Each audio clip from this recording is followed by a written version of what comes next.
Hello students. In the last video we had studied about the imperfections in solids. Today we'll study about the electrical and magnetic properties of the crystalline solids there. So let us start here with the electrical properties. So on the basis of electrical properties we can classify solids into three types, and they are classified on the basis of their conductivities. So based upon conductivity values, we classify them into three types. First is conductors, second is insulators, third is semiconductors. Correct? Conductors, insulators and semiconductors. Let us look at the value of their conductivities. So for conductivities, for conductors, the solids with conductivities ranging between 10 raised to 4 and 10 raised to 7 per ohm per meter are called conductors. We all know that metals are very good conductors of electricity, as they range in the conductivity value of 10 raised to 7 per ohm per meter. The second category is insulators, and these are solids with very low conductivities values ranging between 10 raised to minus 20 to 10 raised to minus 10 per ohm per meter. And the third category is semiconductors, and these are solids with conductivities in the intermediate range from 10 raised to minus 6 to 10 raised to 4 per ohm per meter. So these are the three categories. Based on conductivity values, we classify electrical properties into three types. First was your conductors, second one was your insulators, and the third one was your semiconductors. We all know that metals are very good conductors of electricity. Why do they conduct electricity? Because of the presence of valence electrons in their outermost shell. So a conductor may conduct electricity through movement of electrons, as in case of metallic conductors, or as in case of electrolytes, the ions are the conductors of electricity there. That's why electrolytes are also very good conductors of electricity there. Then metals conduct electricity both in solid as well as molten state, whereas electrolytes conduct electricity only in aqueous or molten state. Solid state, because of the absence of free ions in them, they do not conduct electricity there. As I said, the conductivity of a metals depends upon the number of valence electrons available per atom. More the number of valence electron, as you can take the case of aluminium. Aluminium is having 3 valence electrons in its outermost shell. So it's a very good conductor of electricity there. Then look at the next part. The atomic orbitals of metal atoms, they result in the formation of molecular orbitals there. And these molecular orbitals are so close in energy to each other that they result in the formation of a band. So atomic orbitals of metal atoms, they combine together to result in the formation of molecular orbitals, and they are so close in energy with each other that they result in the formation of a band. And if this band is partially filled, I'll show you in this diagram, you can see. If this band is partially filled, you see this diagram, the lower conduction band and the the lower valence band and the upper conduction band. When this band is partially filled, or if it is overlapped with that of the higher unoccupied conduction band there, it results in the formation of conductors. So this is for metals that is shown. Metals are very good conductors of electricity there. So this results in the formation of conductors. The next point we come to is insulators. So in case of insulators, the gap between the valence band and the next higher unoccupied band is very large, and this gap is called as your forbidden zone, and electrons cannot jump to the higher conduction band there, and as a result it results in the formation of an insulator. Conductivity is very low in case of that of, very small in case of that of your insulators there. Look at this diagram, the second diagram. The gap between the lower valence band and the gap between the higher conduction band, it is too large, and that large gap, energy gap, is called as your forbidden zone, and as a result electrons cannot jump from the lower filled band to that of the higher conduction band there. So it results in giving you insulator there. The third case is semiconductor elements there. So in case of semiconductor elements, the gap between the lower conduction band, lower valence band and the higher conduction band is very slow, very small. So you can see in this diagram, the lower conduction band, lower valence band and the upper empty band, that is conduction band, is very small there, right? And as a result, the electrons can jump from the lower energy level to that of the higher energy level there, and thus they conduct electricity, but to a very less extent in comparison to that of your metallic conductors there. Look at the question. The question is an exercise question 1.22. In terms of band theory, what is the difference between a conductor and an insulator? Look at the diagram here. Conductor and an insulator. The first one is a metallic conductor. So you see here in this conductors, when the lower valence band is partially filled, or the upper or the valence band is being overlapped with that of the higher conduction band there, unoccupied higher conduction band, overlapping of the lower valence band with that of the higher conduction band there, the electrons can jump from lower to that of the higher energy level when an electric field is passed through it, and thus they act as conductors there. Whereas in case of insulators, you see the filled band, that is the lower valence band and the upper conduction band there, the gap is very large, and that large gap is called as your forbidden zone. So because of this, the electrons cannot jump from that of the lower energy to that of the higher conduction band there, and as a result they behave like insulators. Look at the second question. Question is difference between a conductor and a semiconductor.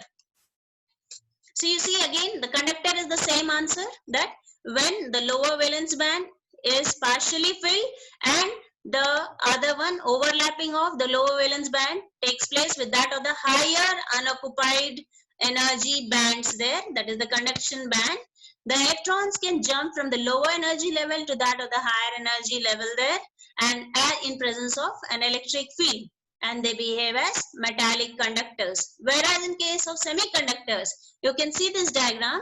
In case of semiconductors, the gap is very small between the lower valence band and that of the higher empty band, that is the conduction band there. So the electrons can jump from the lower energy level to that of the higher energy level there, and as a result they conduct electricity and they act as semiconductor elements. I hope you understood. I had shown you the diagram there, and with the help of the diagram you can write the contents. The next part we come to is what are intrinsic semiconductors.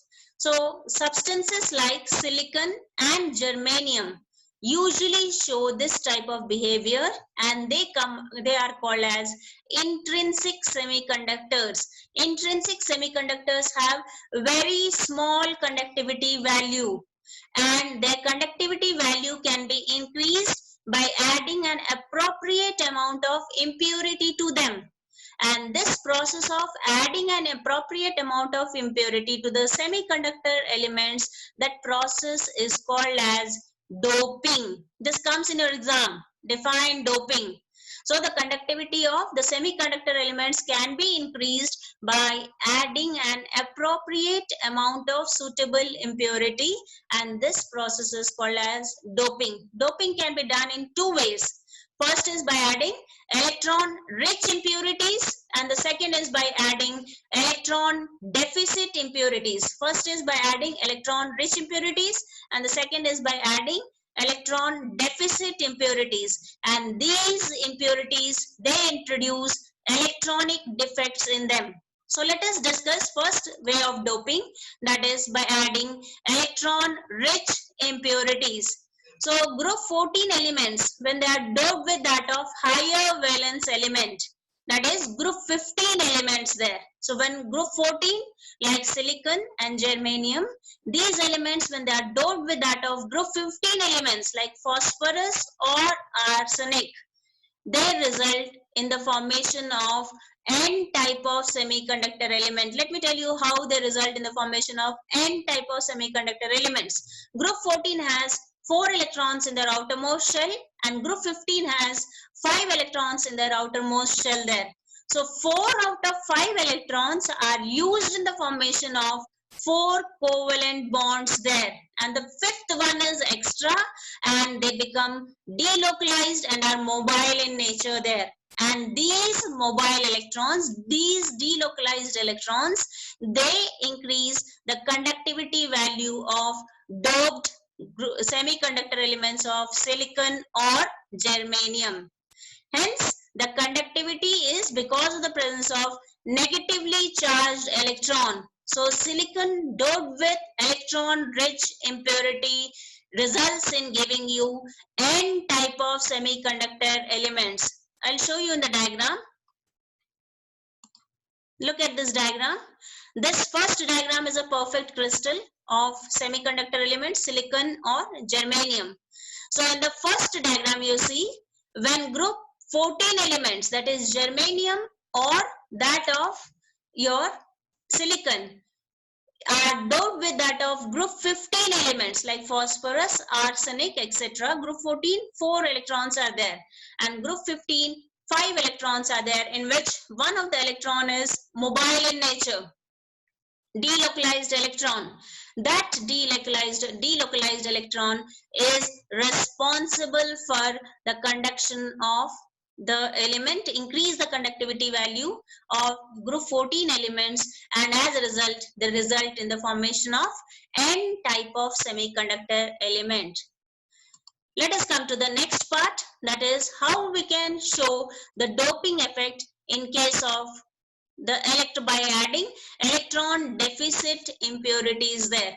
So when we do the doping of group 14 elements with that of group 13 elements there, group 14 is silicon or germanium with the lower valence element like boron, aluminium or gallium, which contains only 3 electrons in the outermost shell. So the place where the fourth electron is missing, that results in giving you an electron hole or electron vacancy. So an electron hole or electron vacancy is formed, but the electron from the neighboring atom can come and it can fill in the electron hole, but in doing so it leaves an electron hole at its original position there. And under the influence of electric field, the electrons move towards the positively charged plate through electronic holes. But it appears as if electron holes are positively charged and they are moving towards negatively charged plate. And this type of semiconductor results in giving you P type of semiconductor elements. So you can see in this diagram again, group 14 is doped with that of group 13 elements. So because of the presence of 3 electrons only in group 13, one of the electrons place is missing, and that results in the formation of a positive hole where no electron is present there, and these result in giving you P type of semiconductor elements. I hope it's clear. Let's now come to the applications of N-type and P-type semiconductor elements. So N-type and P-type of semiconductor elements. Diode is a combination of N-type and P-type of semiconductor elements, and it's used as a rectifier. Then transistors, you might have heard. They are made by sandwiching a layer of one type of semiconductor between two layers of the other type of semiconductor. That is NPN and PNP type of transistors. They are used to detect radio or audio signals there. Then solar cells. That is an efficient photodiode used for conversion of light energy into electrical energy. Then there are large variety of solid state materials which have been prepared by doping group 13 with that of group 15 elements. That is group 13 doped with group 15 elements, or group 12 doped with that of group 16 elements there. Typical compounds examples you see of group 13 doped with group 15 elements are INSB, indium antimonide, ALP, aluminium phosphide, and GAAS, gallium arsenide are the examples which come under group 13 doped with group 15. Similarly, group 12 doped with group 16 compounds examples are ZNS, zinc sulfide, cadmium sulfide, CDS, CDSE, and HGTE are the examples of which come under 12-16 compounds. Look at the question. It's an in-text question. A group 14 element is to be converted into N-type semiconductor by doping it with a suitable impurity. To which group should this impurity belong? You can see it's a very clear hint that is given that group 14 has to be converted to N-type of semiconductor. So when group 14 is doped with that of higher valence element, that is with group 15 element, then only it results in giving you that of N-type of semiconductor. So here the answer is group 15. Look at the next question. It is exercise question 1.20. Classify each of the following as a P-type or a N-type semiconductor. First question is germanium doped with indium. Germanium belongs to group 14 and indium belongs to group 13. So group 14 doped with group 13 elements results in giving you P-type of semiconductor element. So it gives rise to P-type semiconductor. Silicon doped with boron.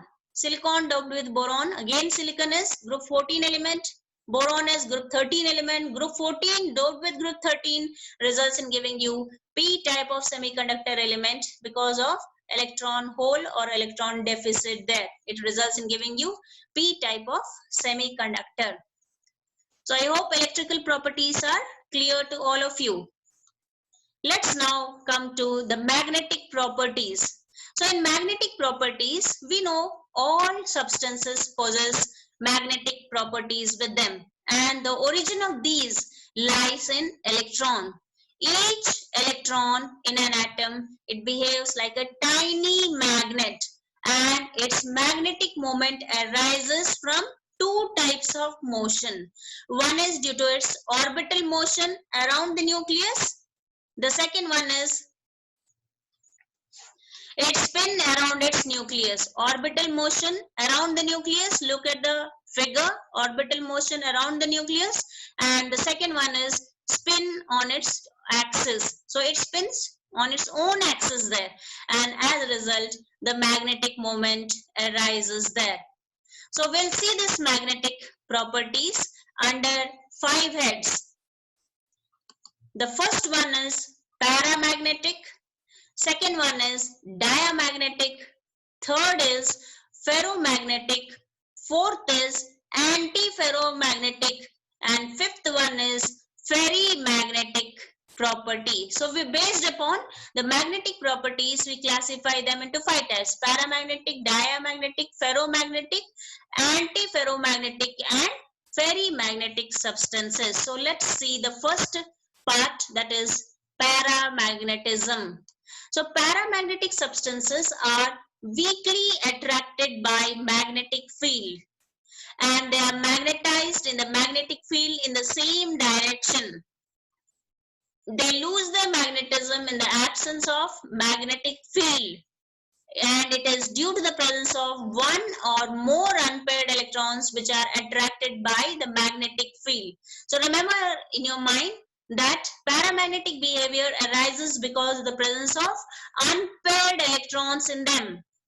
So because of the arising of the unpaired electrons, this results in giving you paramagnetic property. Example is oxygen, copper ion Cu in +2 state, iron ion Fe in +3 state, chromium in +3 state, Cr3+.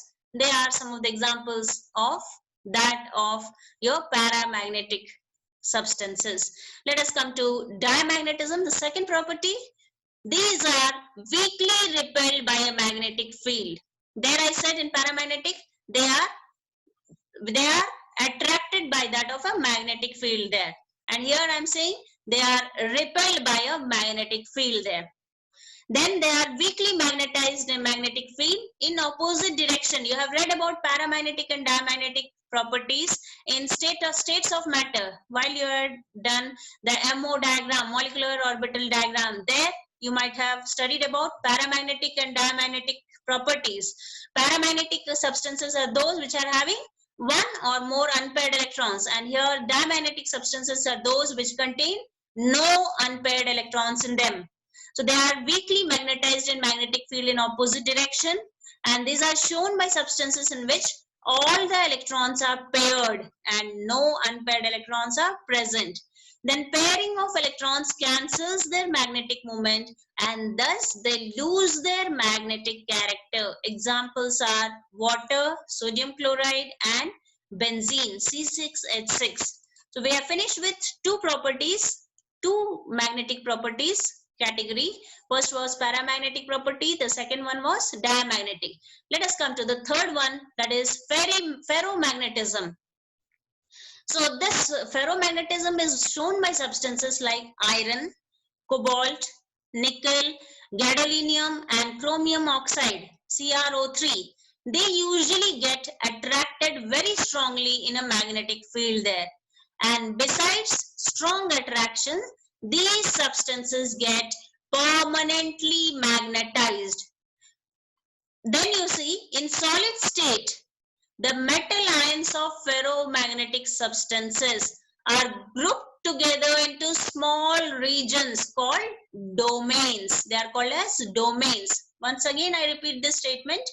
In solid state, the metal ions of ferromagnetic substances are grouped together into small regions called domains. They are grouped together into small regions called domains, and these domains act as tiny magnet.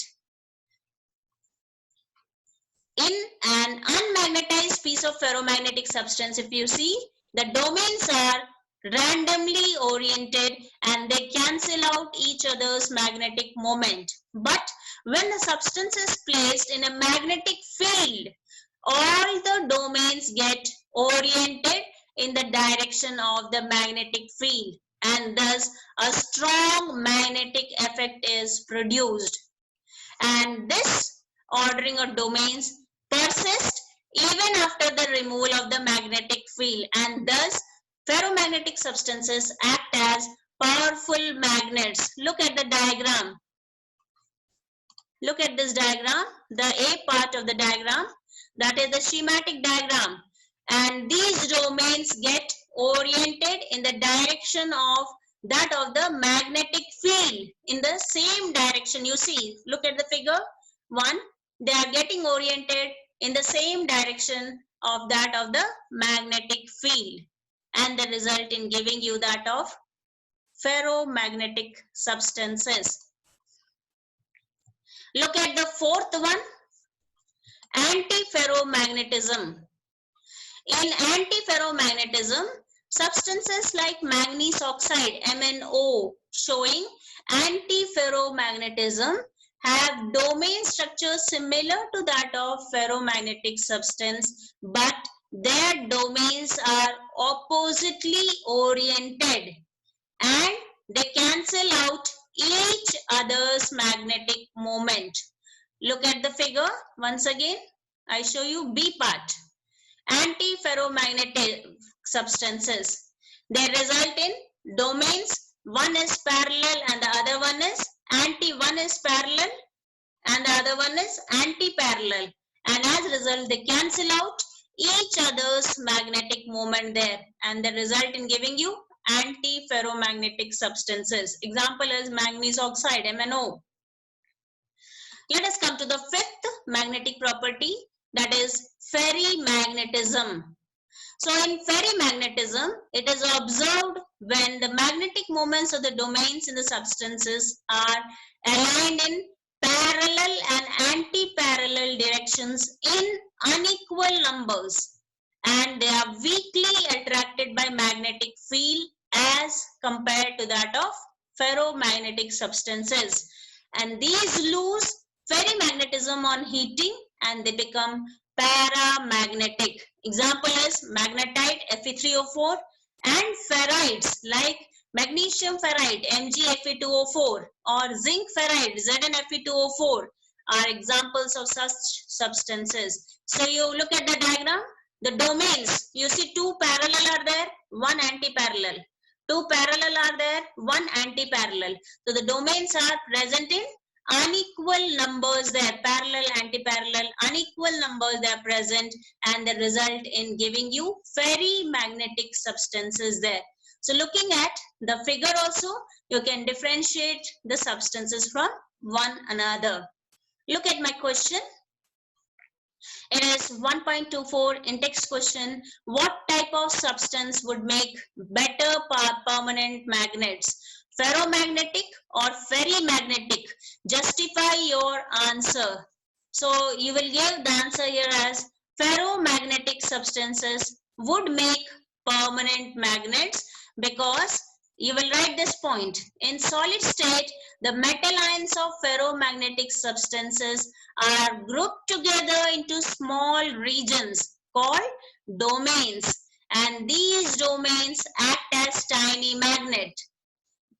The next point you will write in continuation, when the substance is placed in a magnetic field, all the domains get oriented in the direction of the magnetic field and a strong magnetic effect is produced.